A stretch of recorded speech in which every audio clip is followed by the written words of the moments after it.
Menarik kalau kita perhatikan begitu ya pergerakan indeks harga saham gabungan di sepanjang hari ini yang ternyata bergerak cukup baik dan juga finish strong untuk mengakhiri perdagangan di pekan ini. Apa yang kiranya menjadi sentimen positif di sana bagi indeks harga saham gabungan kita? Kalau untuk hari ini seperti kemungkinan di Amerika Serikat ini di bursa saham kemarin di perdagangan Kamis ini cukup menghijau ya, karena mungkin ada respon positif terhadap data klaim pengangguran yang memang naiknya juga sudah mungkin lebih membaiknya juga. Jadi memang walaupun memang di awal pekan ini juga sentimen cenderung memburuk, tapi saya melihat di pertengahan minggu ini atau di akhir pekan ini sentimen juga sedikit membaik, walaupun memang sejatinya memang masih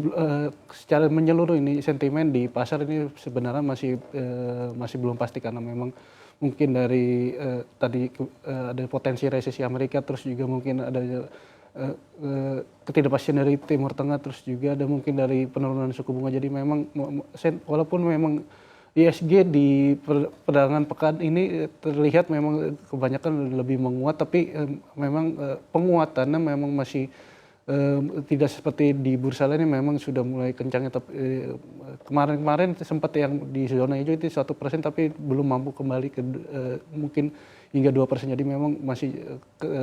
levelnya masih cukup sulit di sebelum perdagangan Senin kemarin sih. Oke, baik. Kita ingat kembali beberapa waktu terakhir ini di mana Amerika Serikat dilihat begitu oleh sejumlah analis dan juga ekonom ini akan mengalami atau berpeluang besar untuk mengalami resesi. Bahkan JP Morgan Chase juga menaikkan peluang resiko dari Amerika Serikat bahkan levelnya hingga 35% yang pada sebelumnya kita pahami bersama di angka 25%. Sebetulnya bagaimana dampak untuk rupiah kita dan juga pergerakan indeks harga saham gabungan kita ke depan, Mas Chandra?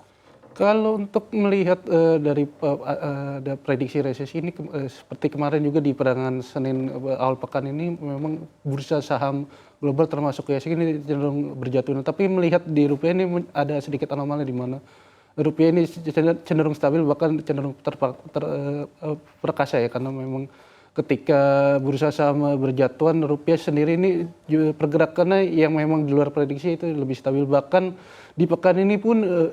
rupiah berhasil menyentuh ke bawah 16.000 atau sekarang di 15.900-an. Kemarin itu sempat di 15.800, ini menjadi mungkin dari ancaman dari resesi Amerika ini di satu sisi juga masih menjadi sentimen negatif, tapi untuk rupiah mungkin menjadi sentimen positif, walaupun memang secara ekonomi juga memang menjadi sentimen negatif ya, karena memang lesunya perekonomian Amerika ini juga berdampak mungkin kepada seluruh dunia sih. Oke, apakah hal ini juga dapat diartikan begitu ya dengan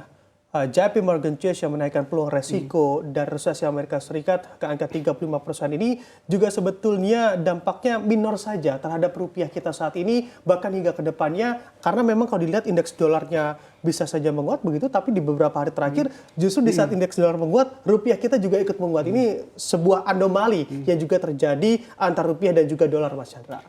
Kalau terlepas dari mungkin dari Amerika yang memang ada potensi resesi ini, memang sejatinya memang masih lebih cenderung ke sentimen negatif. Tapi melihat rupiah mungkin menguat dari ada beberapa penyebab seperti mungkin asing yang memang mulai memborong global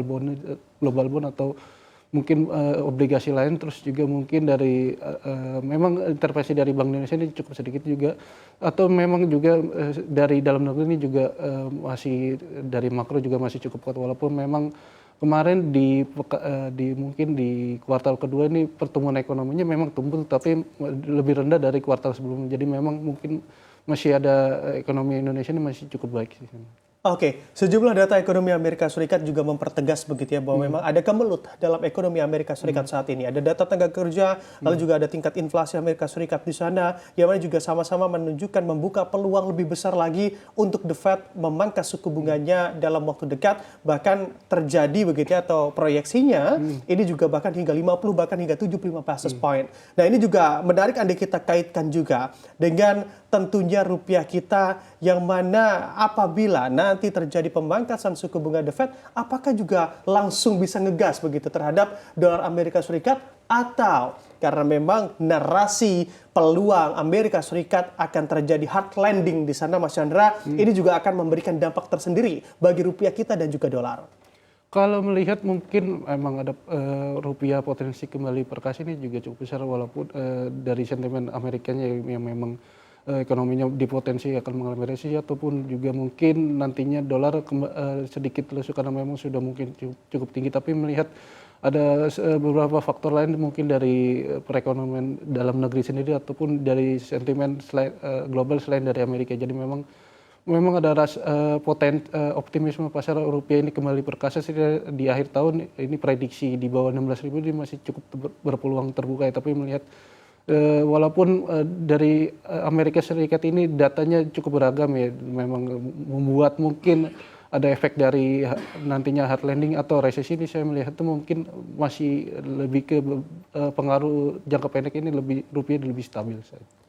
Oke, baik Mas Chandra. Melihat juga bagaimana begitu kemungkinan pemangkasan suku bunga dari The Federal Reserve atau The Fed, Bank Sentral Amerika Serikat, yang mana masih dikatakan akan memangkas sebesar 25 basis point di bulan September nanti begitu narasi yang tersebar. Tapi juga tidak memungkiri saat ini juga banyak narasi-narasi yang juga mengarah pada peluang The Fed untuk memangkas bahkan hingga 50 dan juga mencapai bahkan 75 basis point, Mas Chandra. Apakah memang hal-hal ini juga tentunya akan menimbulkan hard landing begitu dan nantinya juga akan membuat resesi Amerika Serikat juga makin pasti terjadi? Atau justru apabila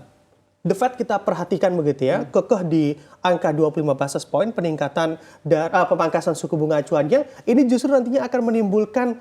peluang resesi yang makin tinggi karena memang hanya 25 basis point saja pemangkasan suku bunga The Fed. Bagaimana dari point of view Anda, Mas Chandra? Kalau misalnya memang The Fed ini masih pemangkasannya bercicil di September masih sebesar 25 basis point ini, pasar akan cenderung lebih khawatir karena memang mungkin potensi resesi makin besar karena dari data tenaga kerja saja ini juga kemarin di pekan lalu saja ini sudah cukup mengkhawatirkan, terus juga mungkin dari data manufaktur juga, terus data industri lainnya juga sudah mulai melesu juga, terus inflasi walaupun memang sudah hampir mendekati ini juga potensi